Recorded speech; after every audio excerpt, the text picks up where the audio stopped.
जय जगन्नाथ दर्शक बंधु। कथारे अच्छी भाई, पेट पोष नाही दोष।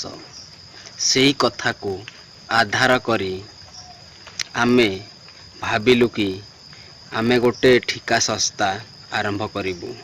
सेइथिपाई आमे गोटे ठिका संस्था आरंभ करिचु, जहाँकि ढलई काम घर तैयारी जनाई हुए, घर तैयारी हुए से तलरू ऊपर पर्यंत छात पड़िया पर्यंत जेते भी ढलई काम हुए, कलम ठू धरिकी से ऊपर पर्यंत तलरू पूरा ऊपर पर्यंत सब काम को ठिकारे आमे करू।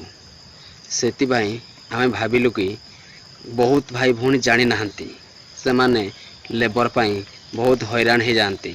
सेतिपाई आमे कहूचु कि आउ आमे से ठिका संस्थाटी आरंभ करिचु।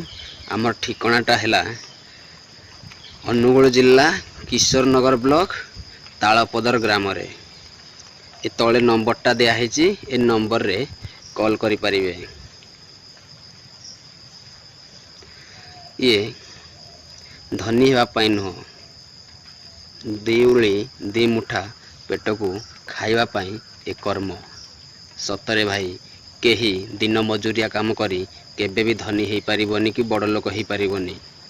थरे भाबिबे, निहाती कॉल करन।